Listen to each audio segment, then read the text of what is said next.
So now this one is recording too. And then this one is recording too. Alright, cool.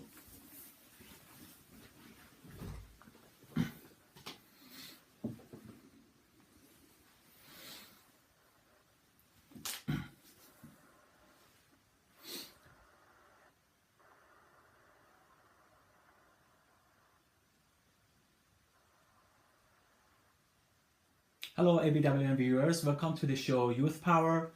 In the past 3 episodes we had some Persian youth in Perth with us, and this episode is a very particular one. We are gonna interview a non-Persian person who is gonna introduce himself to you, and today in the show Youth Power in June 2017 we are with Van Royer. Welcome to the show, Van.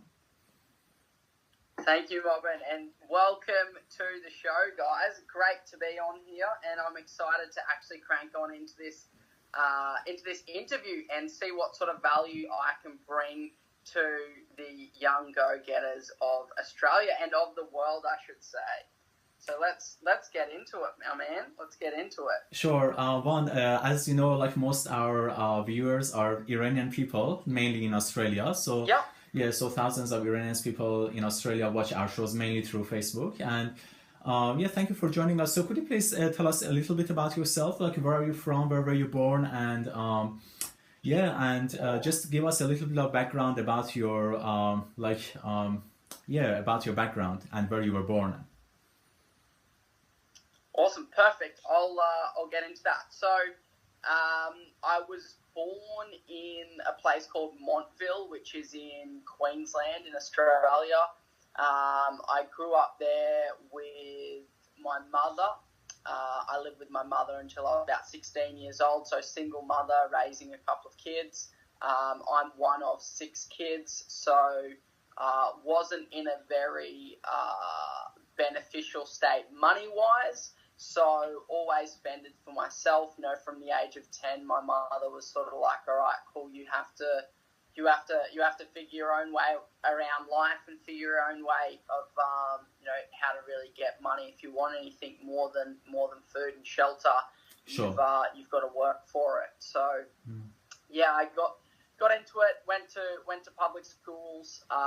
Didn't really have a lot, so had to make everything I had, really work for me. Yeah, and sure. Then, yeah. Yeah, and I saw a photo on your Facebook a few weeks ago, and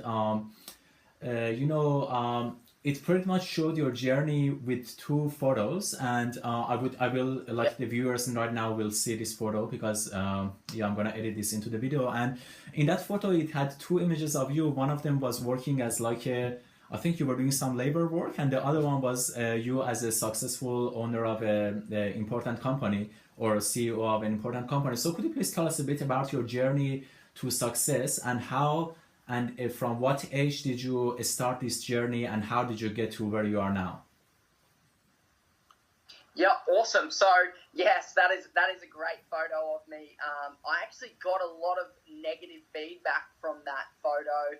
A lot of people didn't like the fact that I was in a suit. However, it really showed the people who didn't want to support me. It really brought out their true colours. So it was a great demonstration.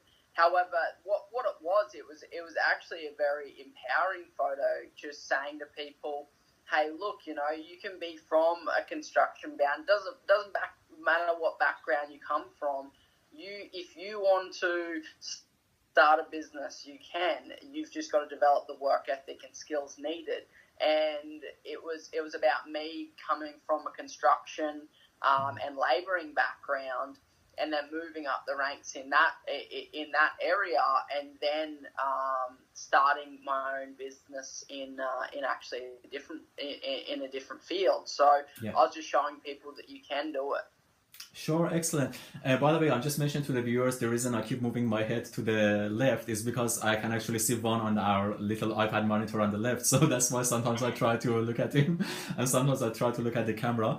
And then Van, yeah, so, I understand that, photos can give people like the wrong impression. Like, for example, some of the stuff I do about a charity on my online Facebook page, some people like you know, get the wrong idea and they think that I'm promoting myself, or you know, I'm trying to tell people that I'm a good person doing this. But you know, people always make their own judgments, and I think the best way is to just do what you want to do, and don't pay attention to people who give you like negative feedback. That's what I do anyway. So yeah, so how did that journey start? Like, how did you get to the, you know, a construction worker to like such a successful businessman? And then tell us a little bit about your business and what it does. Sure. So, construction-wise, I used to work. I started off in a mechanic shop, and then I moved into a different career pathway in oil and gas, and then I built up my career in oil and gas. And then basically what I did is I just had to jump. I knew that oil and gas, I found myself in all right, I'll paint the picture for you. I found myself in a situation where I was earning good money. However, I looked around me, I looked at the people around me, I looked at their families and what their life was like. And they've been earning what we call in Australia, you know, good money for 10, 20, 30 years. However, these guys were on their second, or guys and girls, on their second or third marriage. They'd been, you know, most of them were quite unhappy, and their kids weren't, you know, that they didn't have much involvement in their kids' lives. And I thought to myself, man, do I really want to do this for 20 or 30 years to end up in the same position as most people are? Because we were always away, because we were always working, you know, 12 to, you know, 16 hours a day, working 28 days straight and 7 days off. You know, it sometimes leaves you in a position where, you know, the people who love you around you start feeling like they're not as important in your life because you're always away for work. And then it sort of leaves you in a position where, you know, sometimes they leave, sometimes relationships break up. You know, it's very hard when somebody's not around, and you can't be there if somebody dies. You can't be there if, you know, somebody's having an illness. You know, when you're working, and you're out in the middle of nowhere with no reception or service, so you don't know what's happening at home.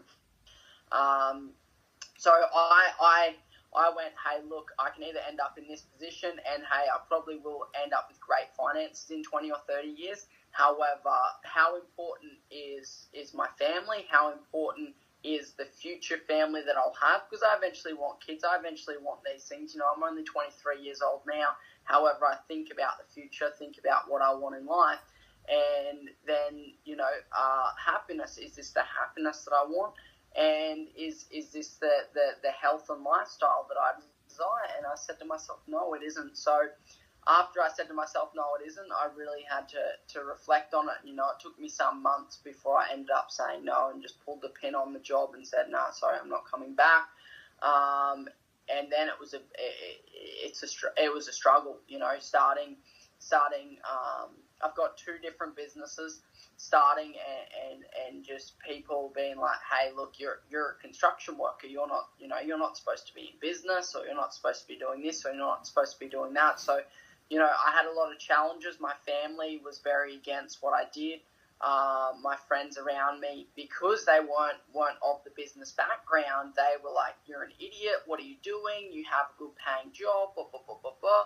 You know, but I was like, well, what? I don't mind how good paying the job is. What sort of cost is it on your health, your wealth, your love, and your happiness in life? You know, yes, you can. You know, there's nothing that's of equal balance throughout life. You're always going to have ebbs and flows. There's always going to be times where you're earning more money